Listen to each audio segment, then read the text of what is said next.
Baik sahabat tani, sahabat pencinta tanaman durian, saya akan melakukan sambung pucuk kembali, yaitu sambung pucuk pada tanaman durian di bagian epikotil paling atas atau di bagian pucuk epikotil. Jadi untuk video kali ini saya akan ngasih informasi buat khususnya ya sahabat pemula sambung pucuk. Jadi apabila kita melakukan sambung pucuk di bagian epikotil paling atas, pengaruhnya apa bagi pertumbuhan bibit durian ini, seperti itu sahabat tani. Biasanya kalau kita melakukan sambung pucuk di bagian dekat sama hipokotil, sekarang kita melakukan penyambungan di bagian epikotil paling atas seperti itu.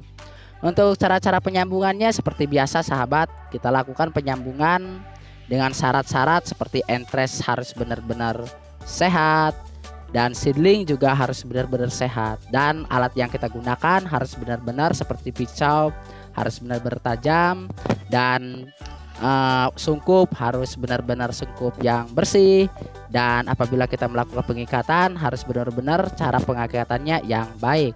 Dan untuk penyayatan seperti biasa kita lakukan penyayatan yang sesuai sahabat tani ya. Dan buat sahabat tani yang pemula yang masih belum paham masalah syarat-syarat sambung pucuk, bisa sahabat tani lihat-lihat di video-video saya, sudah banyak di situ sahabat tani cara-cara sambung pucuk agar sambung pucuknya itu tidak gagal. Jadi 100% berhasil. Nah, di sini saya melakukan penyambungan, tidak melakukan pengikatan sahabat tani. Saya melakukan penempelan menggunakan grafting clip. Untuk grafting clip ini, sahabat tani bisa beli di aplikasi Lazada atau di aplikasi online seperti itu sahabat tani ya. Sekarang sudah banyak tersedia di aplikasi-aplikasi online atau di pasar online. Dan selanjutnya seperti biasa kita lakukan penyungkupan. Untuk penyungkupan di sini saya melakukan penyungkupan menggunakan plastik es lilin berukuran 5x20.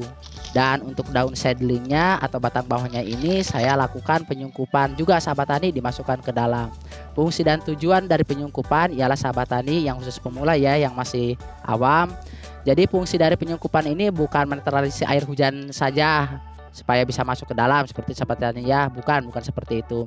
Jadi fungsi dari paling besar dari penyungkupan ini untuk melembabkan entres atau pucuk atas seperti itu di kala proses penempelan antara seedling dan entres seperti sahabat tani ya. Jadi fungsi dari sungkup ini bukan untuk menutupi air hujan masuk aja ke dalam hasil sambungan, tapi melembabkan antara entres seperti itu di kala proses penyambungan. Dan setelah ini seperti biasa kita tempatkan di tempat yang teduh, jangan dulu terkena sinar matahari langsung dan terkena air hujan. Nah sahabat tani, setelah kita melakukan penyambungan sekitar 18 hari yang lalu, inilah hasil dari bibit durian saya yang sudah saya lakukan penyambungan. Dan untuk kondisinya seperti ini sahabat tani. Kelihatan ya, ini hidup sahabat tani, tidak mati, ini berhasil. Sahabat tani menyambung, cuman untuk kondisinya seperti ini. Daun seedling melayu seperti ini sahabat tani. Ini karena proses penyungkupan ya, kita lakukan penyungkupan, daunnya melayu, tapi ini bukan mati sahabat tani. Untuk di bagian penempelannya juga bisa dilihat. Saya akan memperjelas sahabat tani dan membukanya. Sudah sangat merapat sahabat tani.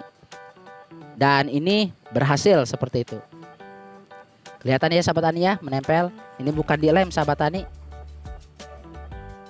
Ini 18 hari saya melakukan penyambungan. Ini bukan dilem sahabat tani. Dan untuk bagian tunasnya juga kelihatan ya, sudah sangat baik sekali.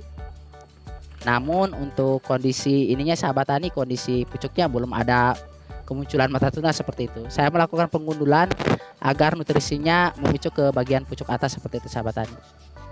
Nah kelihatan ya, ini bisa hidup, bisa saya besarkan setelah ini. Nah beda sama ini sahabat tani. Di sini saya sehari berbarengan sahabat tani sama melakukan sambung pucuk yang sama yang tadi ya, bibit yang tadi itu bibit durian musang montong sahabat tani, maaf. Yang ini bibitan durian musangking. Untuk penempelannya beda jauh sahabat tani ya, kalau kita melakukan penyambungannya di bagian epikotil paling bawah atau berdekatan sama epikotil seperti itu.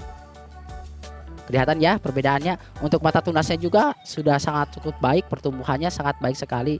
Jadi apabila sahabat tani ingin melakukan sabung pucuk, lakukan cara seperti ini sahabat tani ya. Di bagian bawah berdekatan sama hipokotil, jangan melakukan seperti tadi di bagian atas. Cuman saya hanya ngasih informasi buat pemula saja yang apabila ingin melakukan sabung pucuk di bagian atas seperti tadi ya.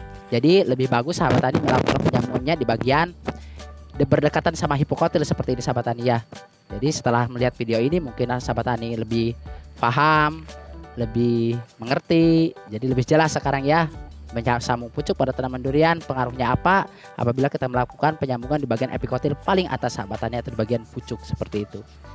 Hidup, tetap bisa hidup sahabat tani, cuman untuk kondisi pertumbuhannya beda jauh ya apabila kita melakukan penyambungannya di bagian berdekatan sama hipokotil seperti ini. Terima kasih, semoga video ini bermanfaat. Kurang dan lebihnya saya mohon maaf. Wabillahi taufiq wal hidayah. Wassalamualaikum warahmatullahi wabarakatuh. Jangan lupa subscribe-nya sahabat.